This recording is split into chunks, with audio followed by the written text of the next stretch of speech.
나의 하나님은 전능하신 하나님이십니다. 내 생각을 깨뜨리고 초월하시는 하나님이십니다. 전혀 상상할 수 없는 방법으로 나를 인도하시고 도와주십니다.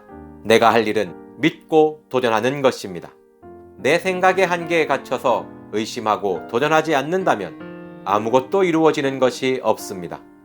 하나님은 토기장이요 우리는 진흙입니다. 절대 실수하지 않으시고 실패가 없으신 전능한 토기장이입니다. 우리는 그 손에 맡겨진 진흙이 되어야 합니다. 아무리 깨끗하고 좋은 진흙이라도 토기장이의 손에 맡기지 않는다면 아무런 소용이 없습니다. 믿고 맡기면 작품이 탄생됩니다. 믿고 도전하면 이루어집니다. 크리스천 마인드 파워 14일차 함께하고 계십니다. 당신 그 자체로 충분하다.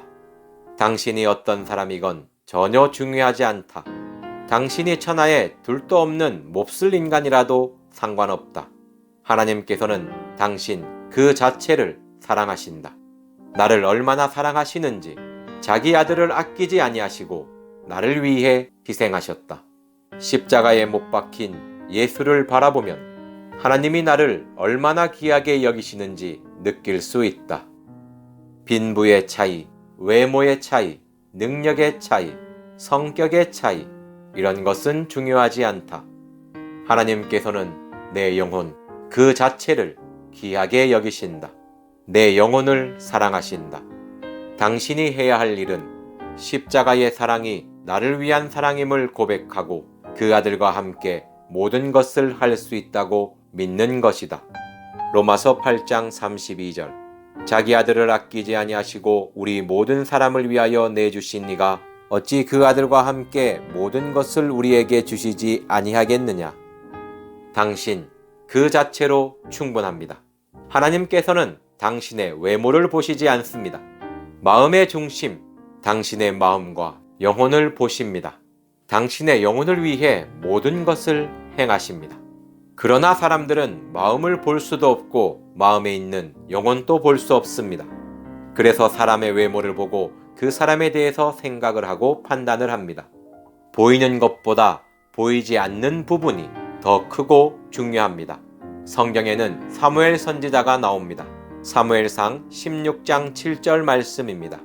여호와께서 사무엘에게 이르시되 그 용모와 키를 보지 말라. 내가 이미 그를 버렸노라. 내가 보는 것은 사람과 같지 아니하니 사람은 외모를 보거니와 나 여호와는 중심을 보느니라 하시더라. 하나님께서는 사울을 대신할 왕을 준비하셨습니다. 그래서 사무엘에게 이새의 집에 가서 그 아들에게 기름을 부으라고 하셨습니다. 사무엘은 제사를 드린다는 명목으로 이새의 아들들을 불렀습니다. 첫째 아들을 본 사무엘은 마음으로 여호와의 기름 부으실 자가 과연 주님 앞에 있도다라고 하였습니다.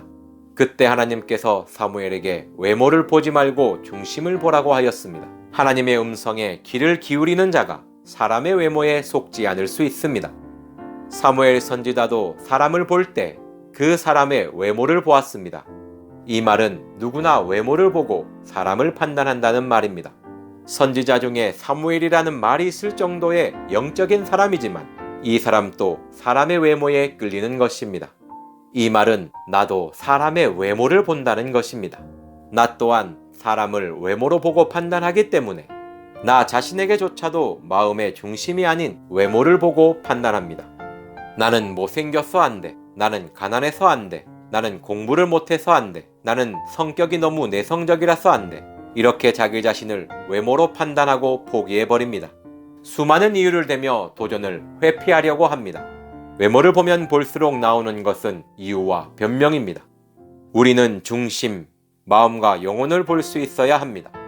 사무엘과 다른 사람들의 차이점은 사람의 외모보다는 하나님의 음성에 귀를 더 기울이는 것에 있습니다.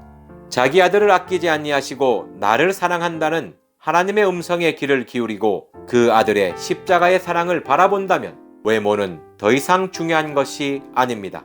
내 마음에 하나님의 말씀이 있고 그 아들의 십자가의 사랑이 내 영혼과 함께 한다면 모든 것을 할 수 있는 사람이 됩니다. 마음을 단련하고 영혼을 깨끗하게 하는 중심을 가진 사람을 하나님께서 찾고 계십니다. 감사합니다.